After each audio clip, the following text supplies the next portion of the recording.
Hari Sabtu berlari santai menuju pos 1 Wonogiri. Sebelum presentasi ini dimulai, jurnal kami memperkenalkan diri. Assalamualaikum warahmatullahi wabarakatuh. Selamat siang, kami dari kelompok 6 akan membahas materi tren perkembangan di bidang perdagangan. Sebelumnya, perkenalkan namaku Amelia Prasintia Putri dengan 3 digit NIM terakhir 054 dari kelas Sistem Informasi B 2023. Dan di sini saya bersama bidadari-bidadari cantik dan ada juga yang paling cantik yang akan memperkenalkan diri mereka masing-masing. Untuk para bidadari, dipersilahkan untuk memperkenalkan diri masing-masing.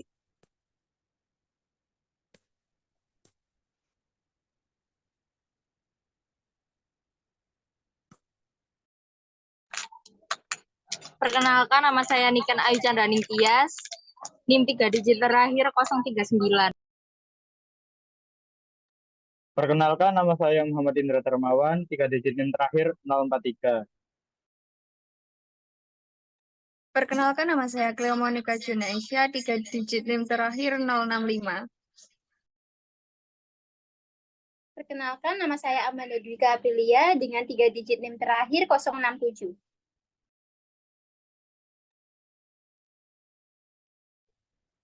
Next. Oke, selanjutnya saya akan membahas materi perkembangan ekonomi pada bidang digital. Seperti yang kita ketahui, banyaknya alat komunikasi dan informasi yang dimanfaatkan dalam kegiatan dunia usaha, seperti penggunaan telepon, fax, SMS, email, dan website lainnya. Sedangkan e-commerce adalah kegiatan transaksi jual-beli dan menggunakan alat elektronik seperti telepon dan internet. Menurut Kalakota dan Whiston 1997, mendefinisikan e-commerce dari beberapa perspektif, yaitu perspektif komunikasi, yaitu pengiriman informasi, produk, layanan, dan pembayaran melalui media elektronik. Terus yang kedua, perspektif proses bisnis, aplikasi teknologi menuju otomatisasi dari transaksi bisnis.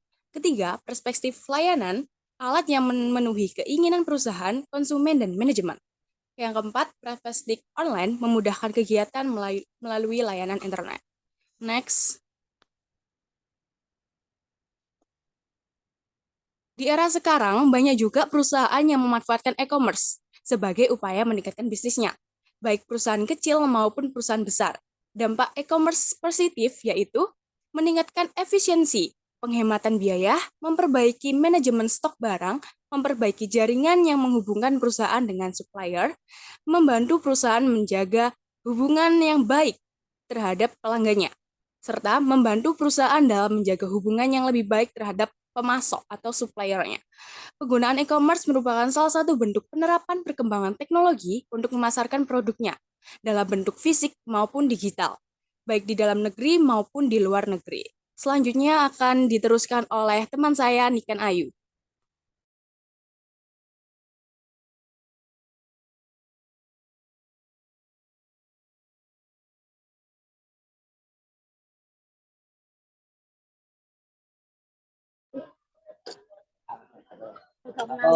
Promosi besar-besaran dengan harapan banyak mendatangkan pengunjung ternyata tidak selamanya menguntungkan.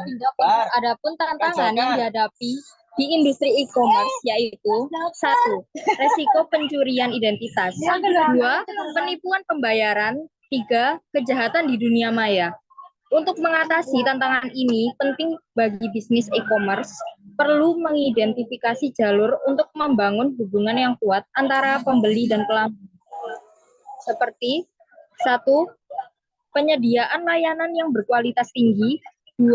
Menawarkan promosi dan diskon yang menarik, 3. Metode pengambilan dana yang mudah dan efisien, 4. Penerapan sistem pembayaran yang aman agar bisa melindungi informasi, 5.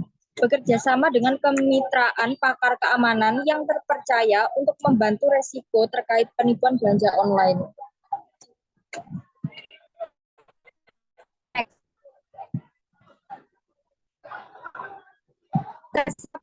Dalam era digital, teknologi berbasis digital dipakai oleh masyarakat dalam kehidupan sehari-hari. Misalnya, untuk meningkatkan produktivitas kerja, membangun hubungan sosial ekonomi, persiapan yang telah dilakukan oleh pemerintah Indonesia dalam menghadapi era transformasi digital ini seperti 1. Penyediaan fasilitas seperti listrik dan internet, untuk mendukung transformasi digital.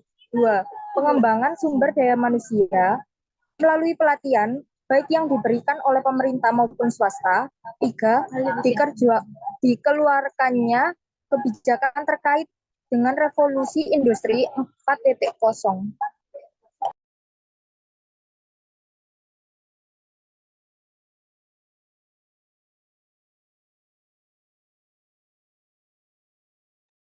Menurut majalah Forbes tahun 2013 menjelaskan bahwa startup adalah perusahaan yang berkembang, yang bekerja untuk memecahkan solusi yang tidak jelas dan kesuksesan yang tidak dijamin.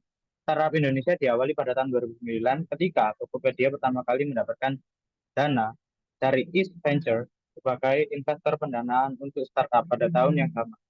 Klasa.com yang sekarang menjadi Belanja.com mendapatkan investasi oleh PT Telekomunikasi Indonesia. Startup digital Indonesia menjadi lebih matang pada tahun 2014 ketika North Star Group, perusahaan asal Singapura, memberikan modal kepada Gojek pada 2015. Presiden Joko Widodo mengadakan kunjungan kerja ke Silicon Valley di Amerika Serikat. Hasil kunjungan tersebut diperoleh investasi sebesar USD 1 miliar di Indonesia. Berikut contoh perusahaan startup eh, berikut contoh perusahaan startup perdagangan. 1. Ada Gojek. CEO Gojek adalah Nadiem Makarim. Kedua, Traveloka yang di-CEO oleh Ferry Unardi pada tahun 2012. 3. Tokopedia, CEO-nya William Tanuwijaya pada tahun 2019. 4. Bukalapak, CEO-nya adalah Ahmad Dhani pada tahun 2010. Tumbuhnya bisnis startup dan ekosistem digital terjadi berkat meningkatnya jumlah investor. Program yang terkait inkubasi dan akselerator di Indonesia. 1. Program inkubator memiliki jangka waktu lebih lama, sekitar 6 bulan. 2. Program akselerator dengan jangka waktu lebih pendek, sekitar 3 tahun. Dampak perkembangan digital pada era modern. Kemajuan dalam bidang teknologi informasi memberikan banyak dampak positif bagi para pebisnis yang menjalankan bisnisnya secara online. Sekarang kita bisa menjalankan sebuah usaha hanya dengan bermodalkan gadget dan internet karena dalam memulai bisnis atau berdagang kini sudah merambah ke jejaring sosial seperti Facebook, Instagram, ditambah lagi sekarang banyak bermunculan aplikasi marketplace seperti Shopee, Tokopedia, Lazada, dan Blibli. Namun, dengan mulai maraknya marketplace ini mengakibatkan maraknya tindak penipuan online shop. Perubahan ini mengubah begitu banyak hal dan menghasilkan efek disrupsi. Efek ini memutus mata rantai pendekatan-pendekatan lama dan efek ini memaksa pembuat kebijakan ekonomi untuk menulis kembali kebijakan-kebijakan baru perekonomian. Inovasi ini juga merusak pasar yang ada dengan menciptakan segmen baru dan menurunkan harga pasar lama. Perkembangan industri otomotif. Di negara Indonesia sendiri, pabrik yang merakit mesin motor untuk saat ini alatnya kurang untuk mendukung perkembangan industri. Komponen-komponen otomotif investasi untuk proses produksi sebagian besar dilakukan oleh negara asing. Jika negara Indonesia tidak mengupgrade, maka industri di Indonesia akan tertinggal dan perdagangan akan jauh lebih tertinggal dari negara asing lainnya. Industri otomotif Indonesia untuk kedepannya harus meningkatkan ide dan inovatif seperti halnya di negara asing. Contoh teknologi yang akan terpakai di tahun mendatang yaitu 1. AI dalam otomotif. Adanya AI hal yang sulit akan menjadi mudah dan akan mengurangi polusi. Adanya perkembangan teknologi dalam otomotif di masa mendatang ini akan meningkatkan perdagangan dan menarik pelanggan dengan hal baru.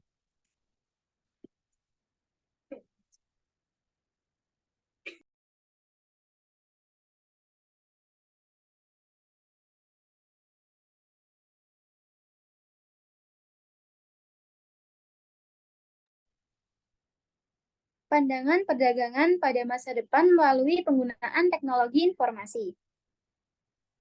Di masa depan akan lahir banyak inovasi baru. Dalam pekerjaan sendiri nantinya akan banyak muncul digitalisasi yang suatu saat nanti membuat tenaga kerja manusia akan tergantikan dengan teknologi. Seperti yang sudah diterapkan oleh negara lainnya. tapi tidak menutup kemungkinan untuk manusia tidak mendapatkan pekerjaan. Di masa mendatang, manusia akan dituntut untuk membuat inovasi dan keterampilan baru. Jika kita tidak mengejar perkembangan ini, kita sendiri yang akan kalah oleh digitalisasi. Semakin banyak inovasi di masa nanti, semakin tidak takut kita untuk menghadapi kemajuan.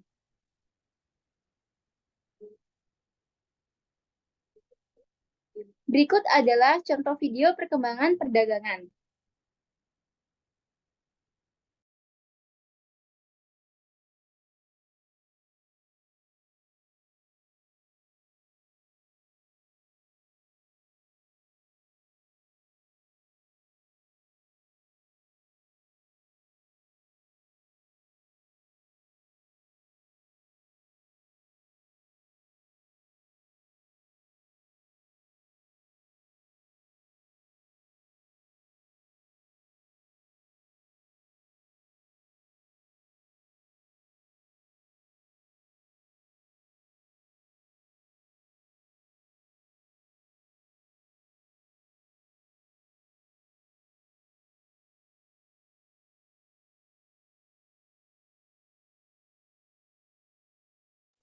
Oke, karena videonya ada kendala, nanti kita kirim videonya lewat link di WA aja ya. Jadi kalian lihat sendiri-sendiri. Next.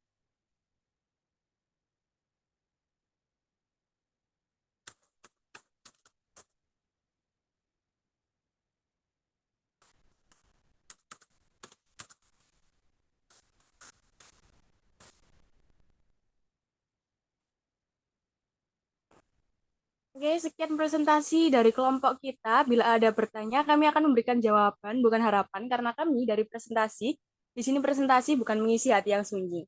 Oke, yang mau bertanya silahkan raise hand.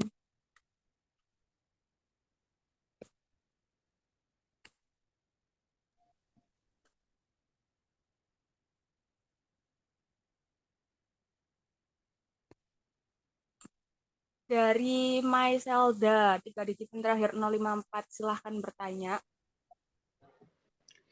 Baik, terima kasih atas waktu dan kesempatannya. Perkenalkan, nama saya Maiselda Fadrati Salma, 3 digit NIM terakhir 042. Di sini saya mau bertanya, dengan adanya platform e-commerce di masa sekarang, pasti ada tindakan kriminal dalam e-commerce. Nah, menurut kalian, seberapa aman sih platform e-commerce itu untuk berbisnis? Ya. Terima kasih pertanyaannya Zelda, kita simpan dulu. Untuk Ilham, silahkan menyampaikan pertanyaan. Baik, terima kasih kesempatannya. Saya ingin bertanya, bagaimana perkembangan teknologi informasi, terutama melalui platform online seperti marketplace dan jejaring sosial, telah memengaruhi cara bisnis dan apa dampaknya terhadap dinamika pasar serta perubahan kebijakan ekonomi? Sekian pertanyaan dari saya, silakan dijawab. Apakah ada yang ingin bertanya lagi?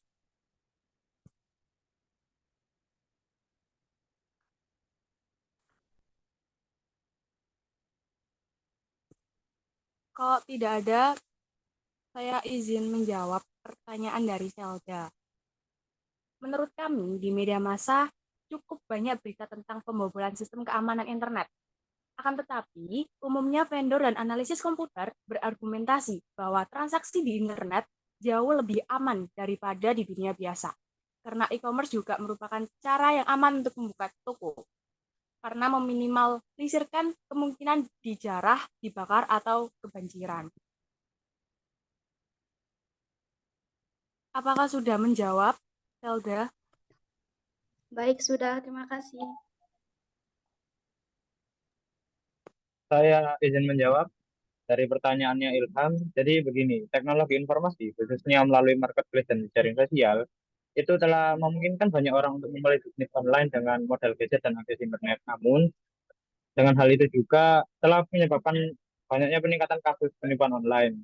Perubahan ini menciptakan disrupsi pasar yang mempengaruhi harga pasar dan menciptakan segmen baru dalam ekonomi. Dampaknya juga memaksa perubahan kebijakan ekonomi untuk mengakomodasi perkembangan baru ini. Jadi apakah sudah menjawab? Jadi intinya mempengaruhi perubahan kebijakan ekonomi.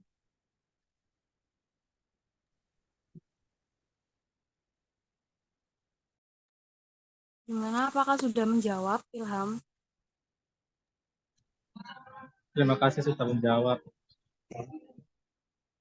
Apakah ada pertanyaan lagi dari teman-teman? Oke, Aisyah, 3 digit yang terakhir 058, dipersilahkan untuk bertanya. Baik, terima kasih. Sebelumnya perkenalkan, nama saya Aisyah Librianto, 3 digit NIN terakhir 058. Sebelumnya saya ingin bertanya, tadi kan ada penjelasan mengenai e-commerce ya. Itu apakah ada standar teknologinya sendiri untuk e-commerce? Terima kasih.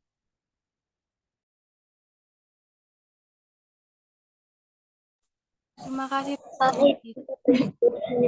Baik, Aisyah, izin menjawab untuk pertanyaannya.